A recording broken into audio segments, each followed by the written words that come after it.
ये एक disputed territory है, ये एक मुतनाज़ा इलाका है, लेकिन ये मुतनाज़ा नहीं है, इस पर कब्जा है, इस पर जबरी कब्जा है।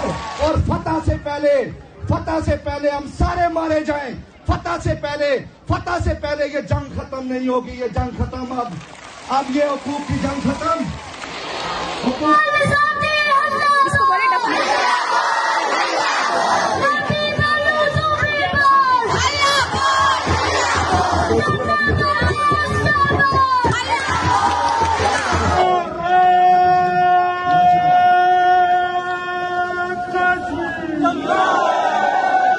पहली दफा देखने को मिला है कि आज़ाद कश्मीर के अंदर खवातीन इस तरीके से एहतजाज कर रही हैं।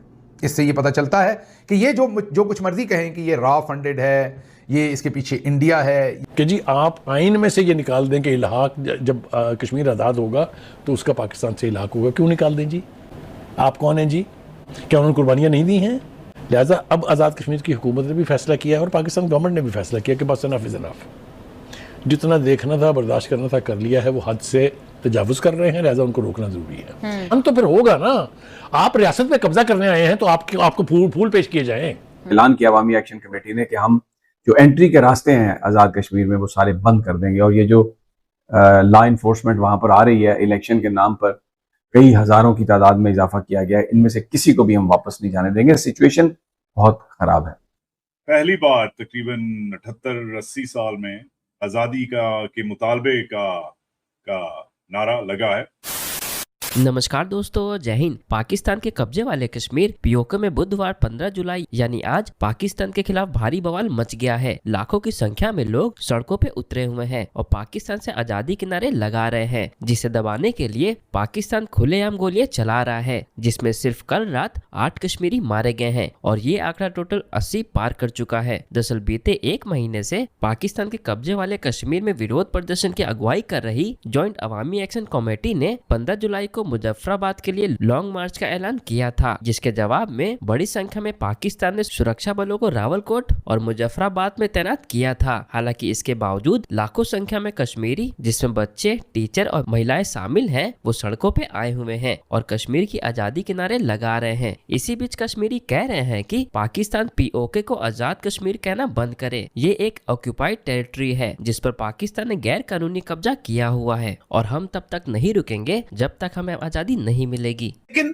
असल हकीकत क्या है? आज 8 मजीद कश्मीरी जवानों को शहीद कर दिया गया एक बदमाशी की वारदात के अंदर, जो कि मुल्ला मुनीर चाचू विस्की, फील्ड मार्शल नहीं फेल मार्शल आसिम मुनीर के अहकामात के ऊपर एक और मुरीद के बनाने की कोशिश की जा रही है, एक और लाल मस्जिद बनाने की कोशिश की जा रही है, एक और डी चौक बनाने की कोशिश की जा रही है। लेकिन ये लोग भूल बैठे हैं कि ना तो कश्मीर डी चौक है, ना ही कश्मीर लाल मस्जिद है, ना ही कश्मीर मुरीद के है। ये जो टेरेन है, ये जो पहाड़ी इलाका है, सरसब्ज और Shadab, full of vegetation and cover, ये प्रोवाइड करता है रेजिस्टेंस को वो सहूलियात जो और किसी भी इलाके में नहीं है। बलूचिस्तान के अंदर भी इतनी थिक वेजिटेशन नहीं है। तो अगर ये उस तरफ लेके जाना चाहते हैं मामलात को, तो लगता तो ये है कि जाहिर बात है कि पाकिस्तान की सुपारी जो है वो पाकिस्तान के जर्नलों के जो इस वक्त बॉस हैं, फील्ड मार्शल आसिम मुनीर ने उठाई हुई है, और या उनके रिश्तेदारों ने, फ्रंट मैन जो है उनके मामू शामू यहां पे आगे पीछे साला शाला, इनमें या कुछ जर्नल इसके आसपास भी हैं, उन्होंने उठाई हुई है सुपारी। जर्नल साहिबान कहते हैं कि हम शर्मिंदा हैं जो कुछ हो रहा है। सर, आपके शर्मिंदा होने से जो है वो क्या फर्क पड़ जाता है? कुछ भी ठीक नहीं है। आज कश्मीर में मजीद 8 जवानों को शहीद किया गया है और टोटल आज की जो 36 दिन है, आज 36वां दिन है, 73 लोगों को अब तक शहीद किया जा चुका है, 73 लोगों को। उसी वक्त मिडिल ईस्ट में भी पाकिस्तान की मिलिट्री लीडरशिप के लिए एक बहुत बड़ा नया स्ट्रैटेजिक प्रेशर का उनको सामना करना पड़ रहा है। रिपोर्ट्स के मुताबिक सऊदी अरब की सिक्योरिटी एनवायरनमेंट में यमन की तरफ से अटैक होने के बाद कल रात और परसों पाकिस्तान की जो मिलिट्री है, जिसने डिफेंस कोऑपरेशन एग्रीमेंट साइन किया हुआ है, जिसकी वजह से इन्होंने बहुत से बिलियंस ऑफ डॉलर उठाए हुए हैं, फौज ने उठाए हुए हैं, कौम ने नहीं उठाए हुए। इसके लिए उनके ऊपर प्रेशर है बड़ा शदीद के ईरान के ऊपर अटैक करें और यमन के ऊपर अटैक करें। और ईरान के ऊपर अटैक करेंगे तो ईरान तो नेक्स्ट डोर के ऊपर बैठा हुआ है और पाकिस्तान को इस वक्त तमाम तर मुज़ाकरात के अमल से जो है वो उठा के बाहर फेंक दिया गया है। जिस तरह एक कुत्ता मरा होता है, तालाब में बू आ रही होती है तो कुत्ता बाहर निकाल के फेंक दिया गया है। और ये कतर, अमेरिका और ये ईरान की मर्जी से ये काम हुआ था। बहुत हमारे दोस्त समझते हैं कि पाकिस्तान अब भी डाकिया के किरदार अदा कर रहा है, उनको बहुत बड़ी गलतफहमी है। पाकिस्तान किसी किस्म के कोई डाकिया का किरदार अदा नहीं कर रहा है। मसालहत जो इन्होंने की थी उसकी वजह से मसले बन गए हैं बहुत बड़े और शहजादा मोहम्मद बिन सलमान क्राउन प्रिंस की तरफ से अब डंडा आया हुआ है मिर्चों वाला, जो इस वक्त बहुत ज्यादा इनको महसूस हो रहा है। बहुत जल्द जो डीजीआई की इस वक्त गैस की स्टेट है वो इन बाकी भी बड़े बड़े जर्नलों की होने वाली है। शुरू में बात हुई थी 38 डिमांड्स के ऊपर, बिजली, आटा, टैक्सेस, गवर्नेंस, लेकिन आज ये तहरीक जो है इसका मरकजी नारा बिल्कुल बदल गया है। इसका आज रावलाकोट ईदगाह ग्राउंड में सरदार अमान खान ने कहा कि अब सिर्फ एक ही डिमांड है, आजाद जम्मू कश्मीर के तमाम इख्तियारात एजेके के अवाम को दिए जाएं। और ग्राउंड रियलिटी जो है वो इस वक्त इनके लोगों के कंट्रोल से बाहर है मामला। आप देख लीजिए कि जो हमारे पास विजुअल्स हैं ग्राउंड के वो कुछ इस तरह हैं, देख लीजिए आप।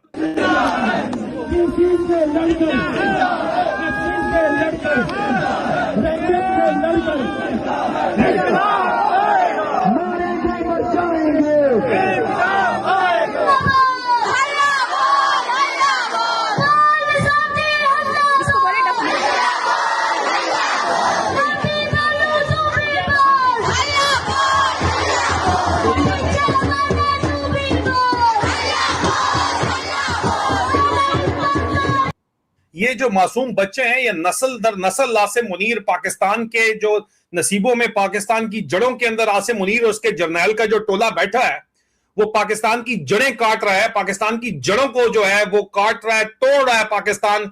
और इसी तरह एक जर्नैल पहले आया था 1971 में, वो बाकी मुल्क तोड़ गया था। अब भी पाकिस्तान सिर्फ नक्शे के ऊपर तो एक मुल्क नजर आ रहा है लेकिन नजरियाती तौर के ऊपर पाकिस्तान टूट चुका है। और ये टूट फूट का अमल पिछले 3 साल के अंदर पूरा हुआ है। और वहां से आपने सऊदी अरब से डॉलर उठाए हुए, शहजादा मोहम्मद बिन सलमान की तरफ से डंडा आया हुआ सख्त किस्म का कि भाई सऊदी अरब ने जाके हमला किया, उनके जहाजों ने हमला किया जाके हूतीज के जो यमन के अंदर उनकी पोर्ट के ऊपर, उन्होंने जवाब में मिसाइल उठा के मारे हैं। और अब पाकिस्तान के ऊपर प्रेशर डाला जा रहा है कि ईरान के ऊपर हमले का जवाब दो, तुमने डॉलर उठाए हैं, पैसे उठाए हैं पुत्र, चल अगे लग। चौकीदार है ना, ये चौकीदार से ऊपर इनकी औकात कोई नहीं है। हरमीत सिंह ये रिपोर्ट कर रहे हैं कि भारी तादाद में फीमेल जो पुलिस है, लॉ इन्फोर्समेंट है, उनको भी आज़ाद कश्मीर भेजा जा रहा है। वजह क्या है? वजह यह है कि दूसरी तरफ जो जॉइंट एक्शन कमेटी है उनके धरने या एहतजाज, उसमें ख़वातीन बड़ी तादाद में जो है वो बाहर निकल आई हैं। ये पहली दफ़ा देखने को मिला है कि आज़ाद कश्मीर के अंदर ख़वातीन इस तरीके से एहतजाज कर रही हैं।